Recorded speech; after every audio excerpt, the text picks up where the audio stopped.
The Bohemian Club? As you say, the Bohemian Club? That's where all those rich Republicans go up and stand naked against redwood trees, right? I've never been to the Bohemian Club, but you ought to go. It'd be good for you. Get some fresh air.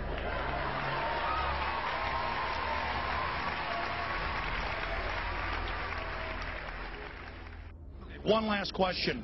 I read a Washington Times article many years ago where you had a comment about the organization, and then now it's been in the Wall Street Journal, it's been in a lot of different newspapers, and that's the Bohemian Grove.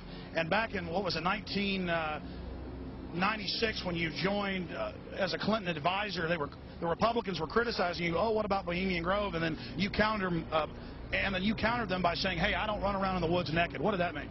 Here is the before-mentioned Washington Times article where he said, I didn't run around naked like they do. I don't know what quote you're referring to. I'm not aware of any quote like that. Listen, I am a happy member of the Bohemian Grove. I like the folks who come there, and it's really inappropriate for me to talk about the group beyond that. Thank you. Have you been there for the ceremony with the cremation of care? Frankly, I don't think that's something I need to talk to you about. Really? That's right. Well, I'm Alex Jones, and I snuck in there in 2000. I'm the guy that blew it wide open and got the video. It's been on national TV. Well, I disrespect you for that. You do? I do. But there's a lot of big public officials going in there. Don't we deserve to know? I don't know anything about you, and I don't know anything about your film. But if you go in there with an understanding, you violated that understanding by releasing that film, and I don't respect you for that. Really? But we have public officials. I'm sorry. You took an understanding when you went in there that you would not do that film. And did you have an understanding when you went in there? No. Did you crash it? Yes. Yeah, and it has no trespassing signs there too, doesn't it? No, they put them up after. Oh, I'm sorry. I'm sorry, sir. I've been there before. I know what the circumstances are, and I'm sorry you violated the understandings. That was not a gentlemanly thing to do. But what about the ritual? Is the ritual genuinely?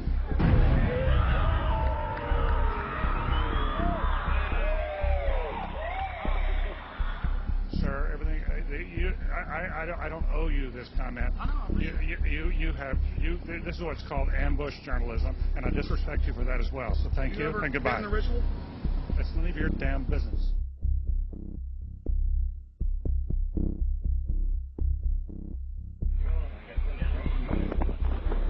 Wow. Great symbol of all mortal wisdom. Owl of Bohemia, we beseech thee, grant us thy counsel.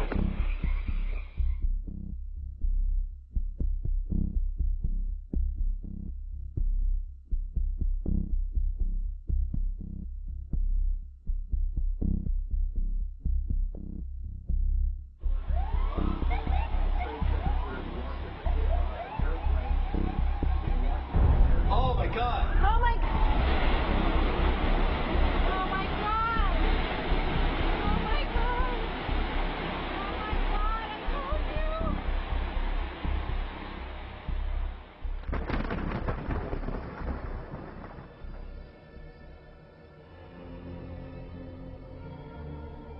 Today our nation saw evil, the very worst of human nature.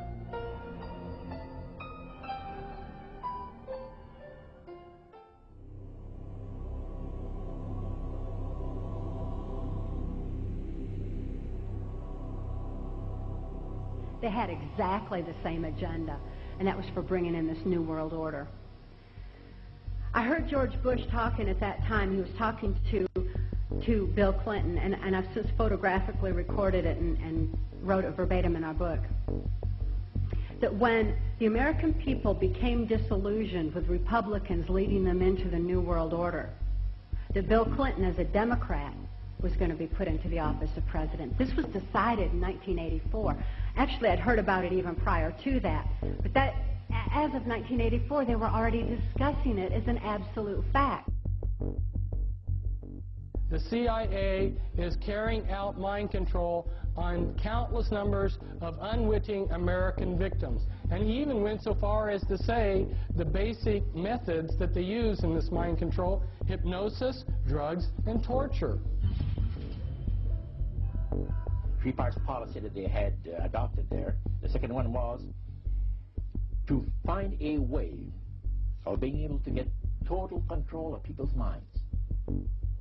And that would be done by taking hypnotism out of the realm of the occult and introduce it as a new science for the benefit of mankind.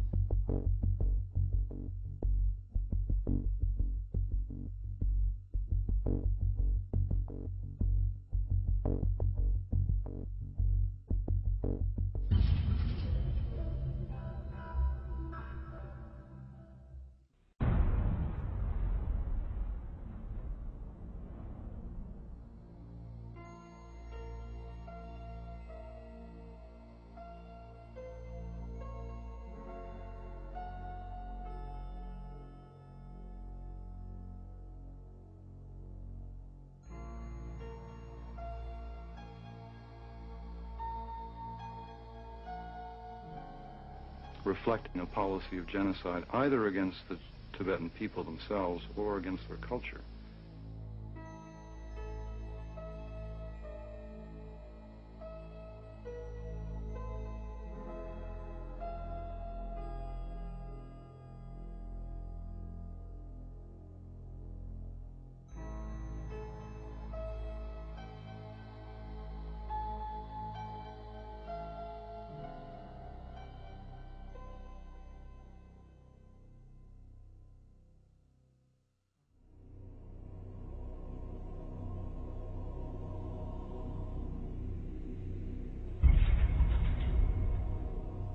Once I realized I had met an honest, genuine, high-level Freemason who told me there were 13 levels of Freemason above the 33rd degree, and that these people were God. There was no God, they were God.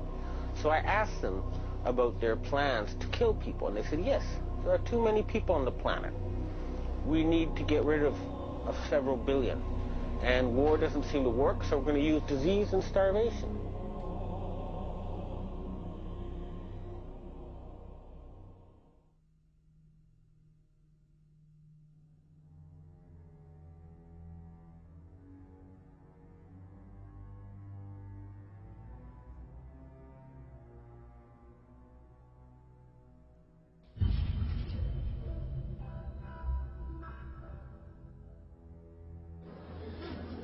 He knew what was happening, and he attempted to warn us when he left office. He told us, quite bluntly and in no uncertain terms, to beware of the military-industrial complex.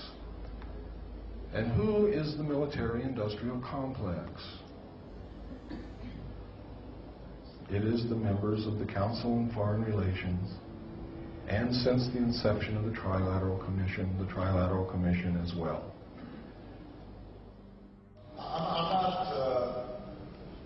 The Council on Foreign Relations, I don't know if I'm an official member. I've spoken there before. It basically is just a forum where a bunch of people talk about foreign policy. Was made up of the Executive Committee of the Council on Foreign Relations. Now, it is extremely significant that you understand that the first 6 members from the government, along with President Eisenhower, were also members and longtime members of the Council on Foreign Relations. They believed in that organization. They believed in its goals, which was one world government.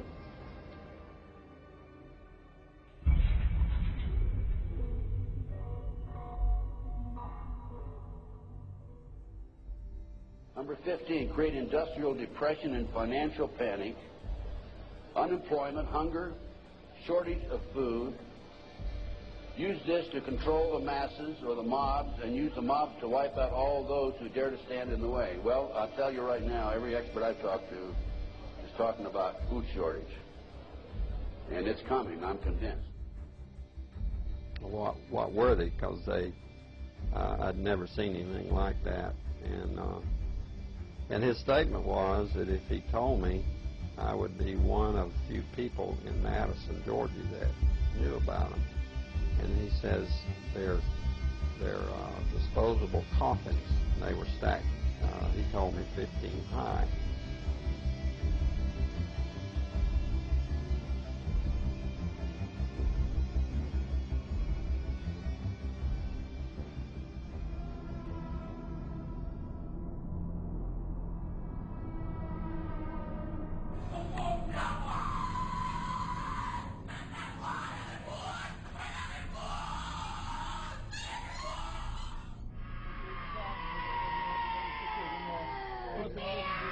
scusa Maria, è di Cristo, è di Cristo, è di Cristo, ecco, ecco.